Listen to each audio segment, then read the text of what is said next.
कई बार खांसी इतनी भयानक हो जाती है कि वो ठीक होने का नाम नहीं लेती।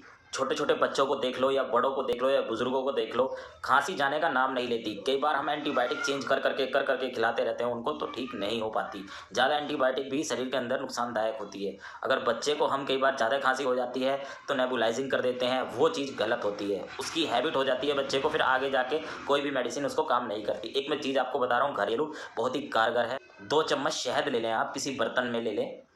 जितनी क्वांटिटी बता रहा हूँ पहले उतनी ही करके देख लेना, उसी में ही ऊपर वाले ने चाहिए तो आराम होता चला जाएगा। 2 चम्मच शहद ले लें, किसी बर्तन में कटोरी में गर्म कर लें उसको। जब हल्का सा गर्म हो जाए तो उसके अंदर एक चुटकी नमक डाल दें, सफ़ेद नमक, तो वो शहद तुरंत फट जाता है। उसके बाद आँच से उतार लें, इसके अंदर 3 चम्मच पानी मिला लें। ये सिरप आपका तैयार है। जो छोटे से छोटा बच्चा हो उसको आधी आधी या एक एक चम्मच भी दे दें, कोई साइड इफेक्ट नहीं है, कोई नुकसान नहीं करेगा इसको। और बड़ों को हो तो 2-2 चम्मच दिन में 3 बार इसी प्रकार से बनाकर दे दें, बस खांसी बिल्कुल छूमंतर हो जाएगी।